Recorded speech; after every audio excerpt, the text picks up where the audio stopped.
ठाण्यातील शिवाईनगर येथील उन्नती गार्डन मैदानात कोकण ग्रामविकास मंडळ आयोजित मालवणी महोत्सवात मंगळवारी खेळ रंगला पैठणीचा या प्राथमिक फेरीच्या कार्यक्रमात महिला वर्गात चांगलीच चुरस रंगलेली पाहावयास मिळाली। या रंगतदार खेळाला शेकडो लाडक्या बहिणींनी उत्स्फूर्त प्रतिसाद दिला असून मानाच्या महाराणी पैठणी पटकावण्यासाठी चुरस लागले। या स्पर्धेची अंतिम फेरी रविवारी 19 जानेवारी रोजी रंगणार आहे। तेव्हा महिला वर्गाचा आनंद द्विगुणित करण्यासाठी तसेच कोकणच्या खाद्य संस्कृतीचा आस्वाद घेण्यासाठी रविवारी मालवणी महोत्सवाला आवर्जून भेट द्या असं आवाहन आयोजक सीताराम राणे यांनी केलंय। दरम्यान मालवणी महोत्सवात मराठमोळा फॅशन रॅम्प वॉक आणि बहारदार लावणीचा कार्यक्रम जल्लोषात पार पडला।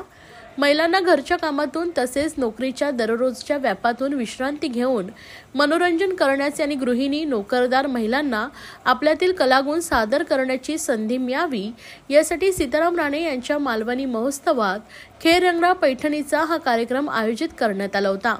शुक्रवारी रात्री पार पडलेल्या पैठणीच्या स्पर्धेतील प्राथमिक फेरीमध्ये शेकडो लाडक्या बहिणींनी तळ्यात मळ्याच्या धर्तीवर लेफ्ट राईट उड्या, सुईत दोरा ओढणे, कपाचा पिरॅमिड्स, दोऱ्यात मणी ओढणे, फुगा फुगवून बसून फोडणे, स्ट्रॉक केसात रोवणे, रिंगातून उडी मारणे, चेंडू बादलीत टाकणे, चेंडू रिंगात खेळणे, रस्सी खेच या आदी मनोरंजक खेळांमध्ये गाण्यांच्या तालावर सहभाग नोंदवला।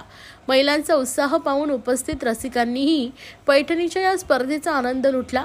रविवारी 19 जानेवारी रोजी या कार्यक्रमाची अंतिम फेरी होणार असून त्यातील अंतिम विजेत्या बहिणीला मानाची महाराणी पैठणी पारितोषिक म्हणून देण्यात येणार आहे। तसेच प्रावीण्य मिळवणाऱ्या महिलांना उत्तेजनार्थ आकर्षक भेटवस्तू दिल्या जाणार आहेत अशी माहिती आयोजक सीताराम राणे यांनी दिली।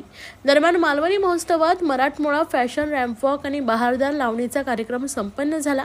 यावेळी प्रत्येकीने पारंपरिक वेशभूषेत आपल्यातील अंगभूत कला कौशल्याचं सादरीकरण केलंय।